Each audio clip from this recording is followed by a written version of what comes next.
I'm Lauren Morse, 30 years old living in Omaha, Nebraska, where I've built a life far from my family's judgmental eyes. Last month, I flew back to Macon, Georgia for my parents' 30th wedding anniversary party. Picture this, a packed banquet hall, relatives and friends clinking glasses toasting to love and legacy. Then my dad stands up, his voice booming over the chatter. Our son, he says, beaming with pride, is successful and responsible. Unlike you, Lauren, he doesn't need handouts to get by. The room erupts in laughter. My mom chimes in smirking, "Yeah." Lauren's still figuring things out, probably begging for cash. The whole crowd laughs harder, their eyes cutting into me like knives. I stood there, heart pounding, gripping my glass so tight it nearly shattered. They thought they knew me. They thought they knew him. But they had no idea what was coming. I'd been waiting for this moment not for revenge, but for truth. Less than 5 minutes later, the laughter stopped, and the room fell silent when I dropped the bomb about my income and his mountain of debt. If you've ever been misjudged by your own family, share your story in the comments. I'm reading every single one. Growing up in suburban Macon, Georgia, my family looked like the perfect middle-class picture. Our two-story house on a quiet cul-de-sac had a neatly trimmed lawn, a basketball hoop in the driveway, and a fridge always stocked with casseroles. My dad, a retired retail manager, ran the household like a store. Everything had to be in order, especially us kids. My mom, who used to be an accountant before staying home, kept the books balanced and the family photo albums polished. But behind the white picket fence, there was a clear favorite, my older brother, Evan. From the time I could tie my shoes, Evan was the star. His report cards plastered with A's hung on the living room wall next to his soccer trophies. "Look at your brother," my dad would say, pointing at the display like it was a museum exhibit. "He's going places." Evan soaked it up, strutting around with a grin, always ready to remind me how he aced his math tests or scored the winning goal. Meanwhile, my knack for numbers, spotting patterns, digging into data got me nothing but eye rolls. "That's a hobby, Lauren, not a career," my mom would sigh, tossing my sketches of charts into the trash. My grades were solid, but they never made it to the wall. My art projects, my coding experiments, none of it mattered. To them, I was chasing daydreams. By the time I was picking colleges at 18, Evan was already at 21, studying business at Georgia State, set to conquer the real estate world. My parents threw him a send-off party, inviting half the neighborhood to toast his future. "He's got a plan," my dad bragged, clinking his beer with neighbors. I wanted to study data analytics, but when I brought it up, my mom laughed. "What's that even mean? You'll end up unemployed." My dad was blunter: "Stick to something practical like your brother." I sat at the kitchen table staring at my rejection letter from a fancy tech school I couldn't afford, feeling like a guest in my own home. Evan, meanwhile, got a new laptop, a car, and endless praise for his ambition. It wasn't just the praise that stung. It was the little things: how my parents would drop everything to watch Evan's games, but forget my science fair. How they'd grill me about my part-time job at the mall, but never asked Evan about his late-night calls with shady business buddies. I'd overhear them whispering about me: "Lauren's too stubborn. She doesn't get how the world works." But Evan? He could do no wrong. His real estate dreams were bold. Mine were unrealistic. I started keeping my achievements to myself: a math competition win, a coding bootcamp scholarship, because sharing them felt like shouting into a void. The worst came during family dinners. Evan would talk up his latest internship, and my parents would hang on every word, nodding like he was giving a TED Talk. I'd try to chime in, maybe about a data project I was proud of, and my dad would cut me off. "Let's hear about something that matters," he'd say, turning back to Evan.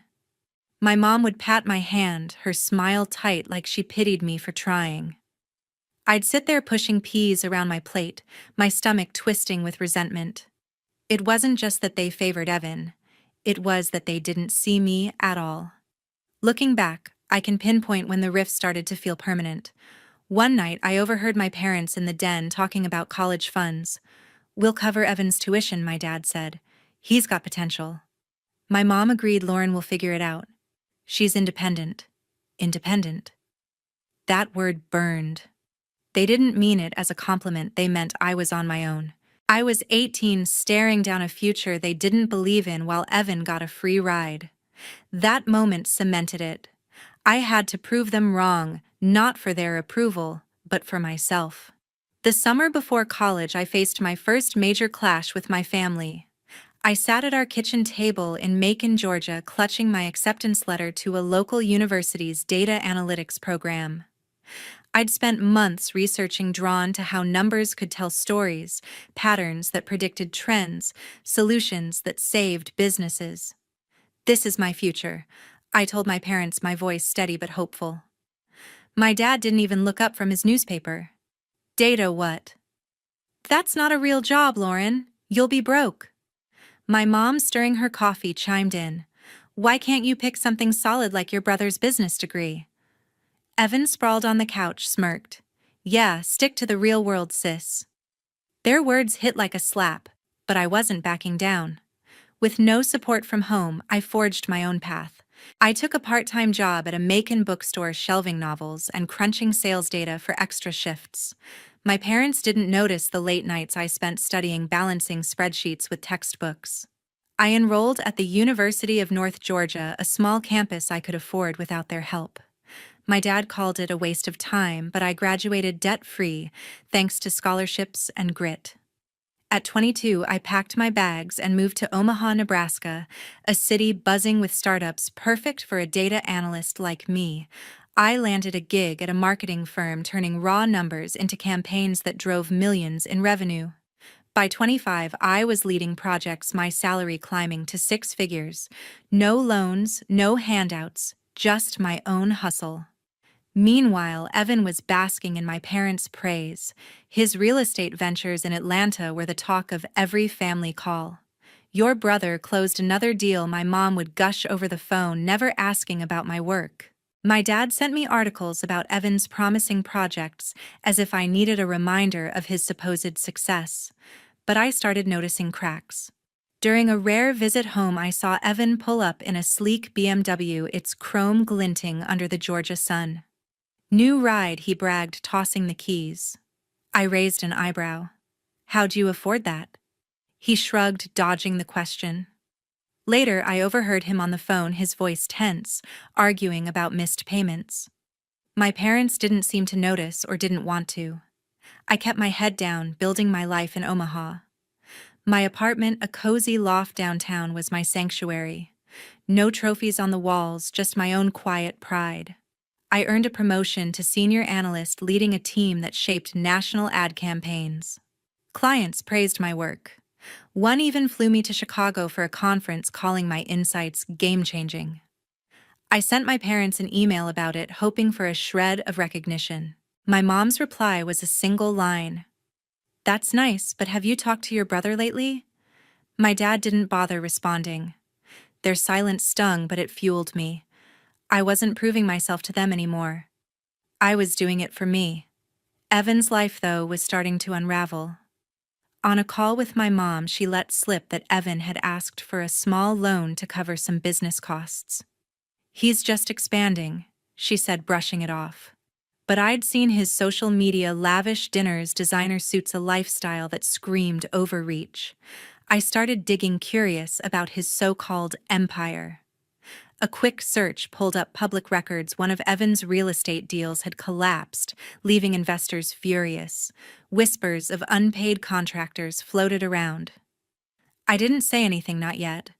I just filed it away, a puzzle piece I'd use later. By my late 20s, I'd built a life I was proud of. My bank account was solid, my career was soaring, and I had no debt tying me down. But every call home was the same, my parents gushing about Evan's latest pitch, his next big project. They never asked about my work, my wins.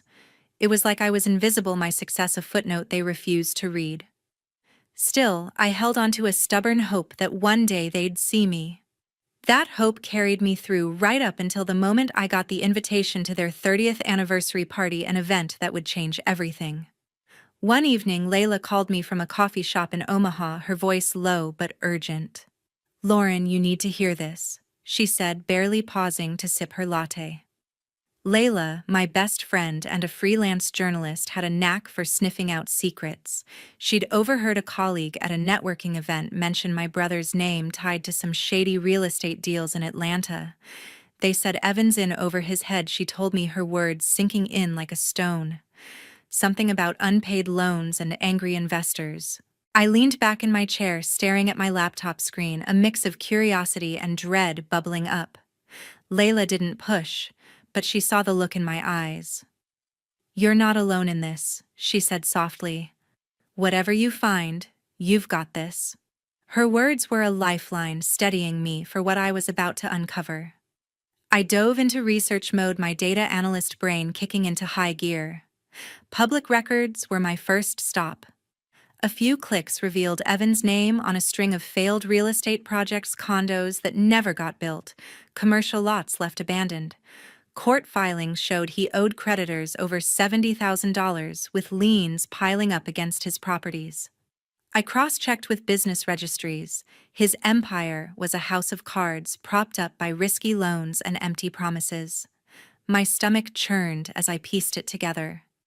Evan wasn't the golden boy my parents painted him as he was drowning in debt. What hit harder was learning my parents were covering for him. During a tense phone call, my mom let slip that they'd sent Evan money to tide him over. "He's just hitting a rough patch," she insisted, her voice defensive. "Your brother's got big plans." I pressed her, asking how much they'd given him. She dodged, saying, "It's family business, Lauren." But I wasn't letting it go. I dug deeper, pulling bank statements from a shared account my parents still used. They'd wired Evan thousands, money they didn't have to spare. My dad's retirement fund was shrinking, and my mom had taken a part-time job to cover bills. They were bleeding cash to prop up Evan's facade while their own finances teetered on the edge. I confronted my dad over the phone, keeping my tone even. "Why are you bailing him out?" I asked. He snapped back, "Your brother's building something real. You wouldn't understand." His dismissal stung, but it wasn't new. What was new was the evidence piling up. I found emails between Evan and a lender begging for extensions on payments he couldn't make. Another search turned up a forum where contractors complained about his unpaid invoices.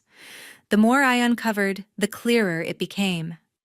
Evan's success was a mirage built on lies and borrowed time. Layla's call had lit the spark, but my own instincts kept me digging. I started noticing patterns in Evan's behavior, how he'd dodge my questions about his business, how his social media flaunted vacations and watches he couldn't possibly afford. I remembered a family call where he bragged about a new deal, but his voice cracked when my mom asked about the details. My parents didn't notice, too busy praising his ambition. I did. That crack was the first thread I pulled, unraveling the myth they'd built around him. The deeper I went, the angrier I got, not just at Evan, but at my parents for enabling him. They'd lecture me about responsibility while funneling money to a sinking ship. I thought about calling Evan out, but I held back. Confronting him now would tip him off, and I wanted hard proof before I made a move. So I kept quiet, saving screenshots, documents, anything that could expose the truth. My parents' 30th anniversary party was looming, and something told me it would be the perfect stage to set things right. A month before my parents' 30th anniversary party, I got an email from my mom with a flashy digital invitation. They were throwing a grand celebration in Macon, Georgia, at a swanky banquet hall, complete with catered food, a live band, and a guest list packed with relatives and old friends. "We're pulling out all the stops," she wrote, her words dripping with pride. I stared at the screen, a knot forming in my stomach. My parents weren't the type to splurge like this, not with their retirement account dwindling and my mom's new part-time gig at a local bank. Something didn't add up. I booked a flight from Omaha to Macon, determined to figure out what was going on. When I arrived at my childhood home, the air felt thick with tension. My dad was on the phone arguing with someone about a payment plan, his face red. My mom was sorting through catering menus, muttering about costs, but brushing off my questions. "It's a special occasion," she said, avoiding my eyes. I noticed a stack of bills on the kitchen counter, past due notices from a credit union. Later, I overheard my dad whisper to my mom, "We'll cover Evan's share too." My heart sank. They'd taken out a loan, not just for the party, but to bail out my brother again. I checked their bank statements on the family account. $5,000 wired to Evan last month, plus a $10,000 loan for the venue. Their savings were nearly gone. I confronted my mom in the living room, keeping my voice calm. "Why are you borrowing money for this?" I asked. She waved me off. "Your brother's helping with his connections. He's doing fine." But I knew better. Evan's connections were a front. His debts were mounting, and my parents were sinking with him. I didn't push further. They'd only dig in deeper. Instead, I started preparing. If they wanted to parade Evan as their pride and joy, I'd show them the truth.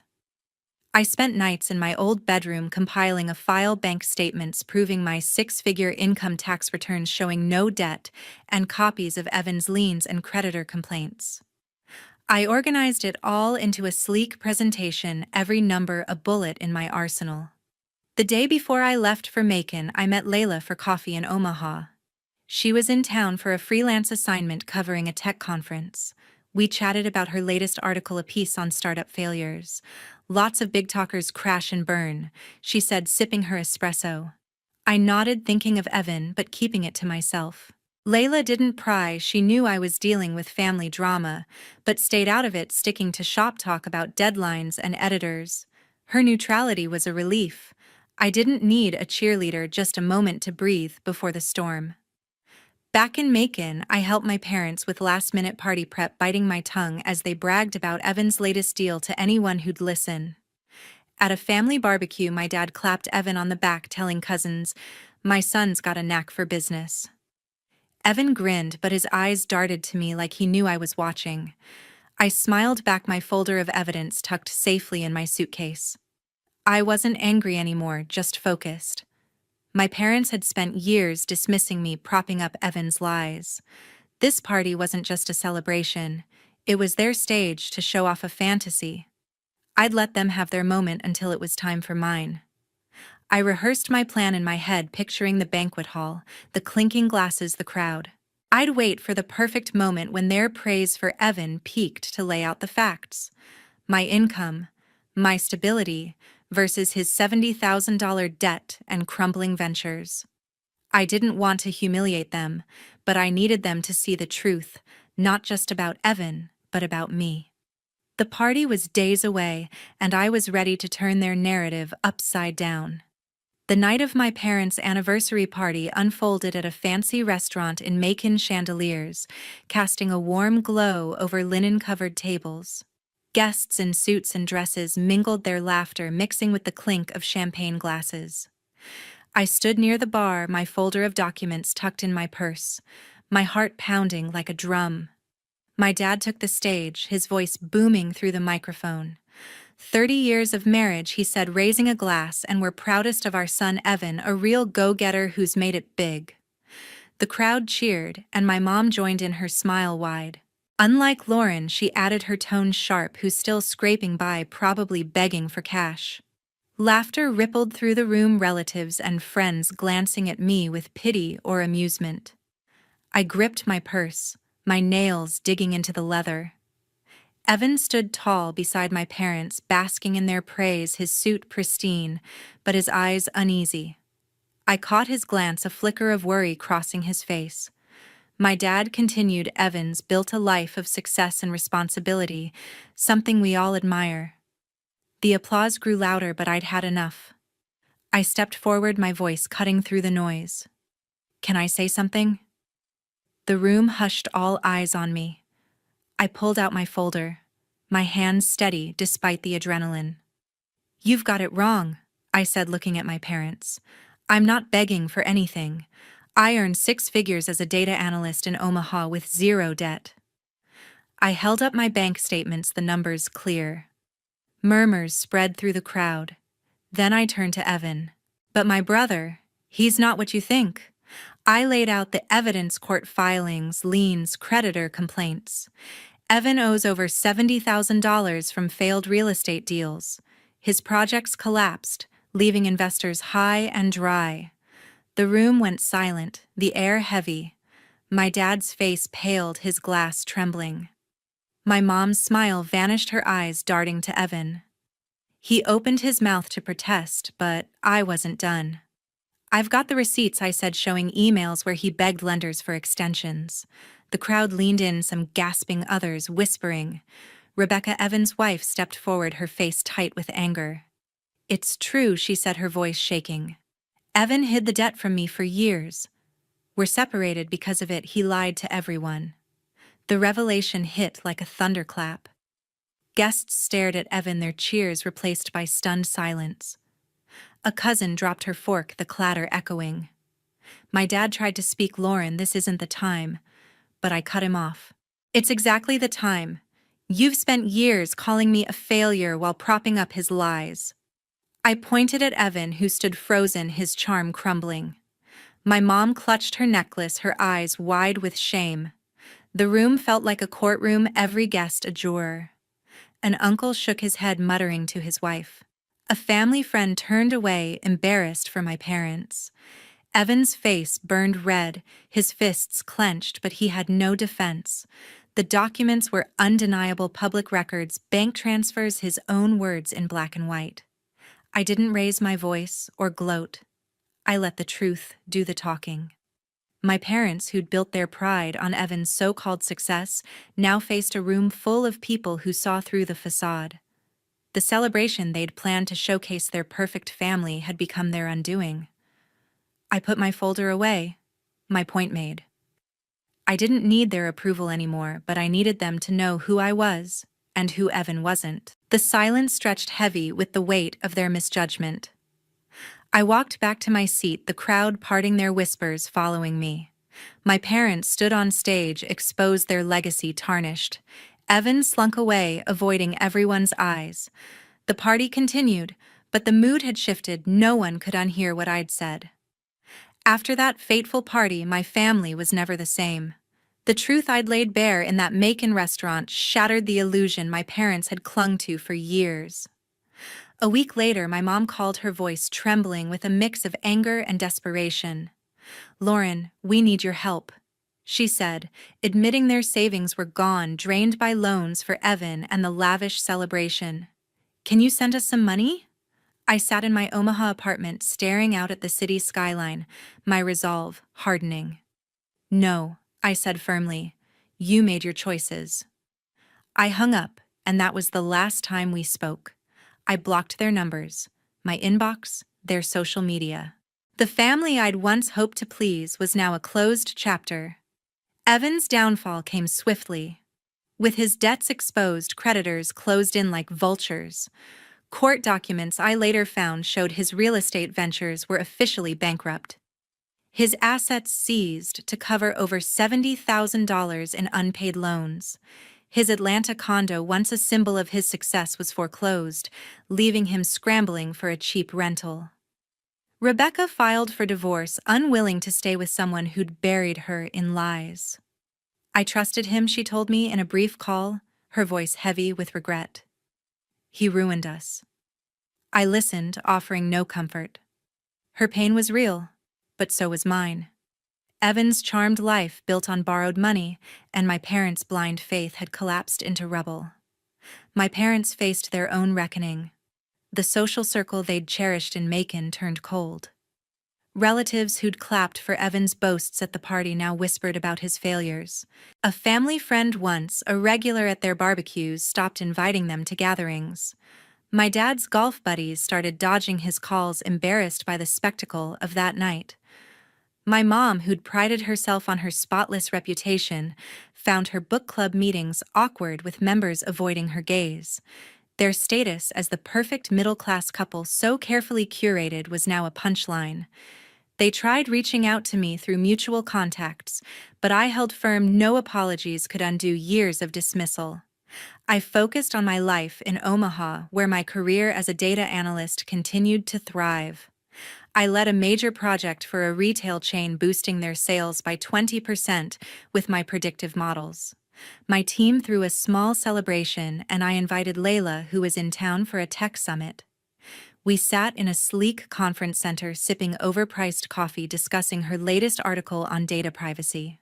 "You're killing it," she said, grinning, her notebook stuffed with notes from the event. I smiled back, grateful for her friendship but glad she didn't pry into my family mess. Our talk stayed light, centered on work and industry trends, a welcome break from the chaos I'd left behind. Evan tried contacting me once, a rambling voicemail begging for a loan to get back on his feet. His voice cracked, stripped of its usual swagger. I deleted it without responding. He'd made his bed. Luxury cars, fake deals, lies to everyone, and I wasn't going to prop him up. Public records showed he'd moved to a small apartment working odd jobs to scrape by. Rebecca, now free of him, had relocated to Savannah, starting fresh with a teaching job. I didn't reach out. Our paths had diverged, and I had no interest in looking back. My parents' situation grew bleaker. A cousin let slip that they'd downsized to a smaller house, unable to keep up with their old mortgage. My mom's part-time job at the bank became full-time, her evenings spent balancing books instead of hosting dinners. My dad, once the proud patriarch, withdrew, his confidence shaken. They'd bet everything on Evan, ignoring me, and now they were paying the price financially and socially. I felt no satisfaction, only a dull ache for the family we could have been. But I'd made my choice to protect my peace, to live for myself. A year after that fateful party, I stood stronger than ever in Omaha, my life, a testament to choices made on my own terms. My career as a data analyst soared. I'd just secured a contract with a national tech firm, my strategies driving their growth. My apartment with its view of the Missouri River was a space I'd built without anyone's approval. I surrounded myself with people who valued me, colleagues, who respected my work, friends, who celebrated my wins. I'd let go of the need to prove myself to my family, a weight that had once anchored me to their expectations. My parents, Douglas and Elaine, and my brother Evan, were no longer part of my world. I'd chosen peace over their chaos. Looking back, I learned a hard truth. My worth didn't depend on their validation. For years, I'd craved their acknowledgement, chasing a nod from my dad or a kind word from my mom. But their refusal to see me dismissing my career, my stability, taught me to define my own value. I built a life of honesty and hard work, while Evan's lies led him to ruin. His fake empire, propped up by deceit, cost him his home, his marriage, and his pride. My parents' blind faith in him stripped them of their savings and their social standing. Living a lie, I realized, comes with a price, one they all paid dearly. This journey wasn't just about exposing Evan's failures, it was about reclaiming my truth. I stopped seeking approval from those who couldn't give it and started living for myself. That choice freed me. I wake up each day knowing my success is mine, earned through late nights, tough calls, and unwavering focus. The scars from my family's rejection are still there, but they don't define me. They're reminders of what I overcame, proof that I don't need anyone's permission to shine. To everyone who's followed this story, thank you for listening. If you've ever felt misunderstood by your family, judged for being yourself, I see you. Your value isn't tied to their opinions. It's in the life you build, the truth you live. I'd love to hear your stories. Have you faced a moment where your family didn't get you? Share it in the comments. Let's talk about it. We're stronger when we lift each other up. I'm Lauren, and I'm free. Not because I won their approval, but because I stopped needing it. Living authentically without masks or pretense is my victory. It's a freedom I wish for everyone, a life where you're enough just as you are.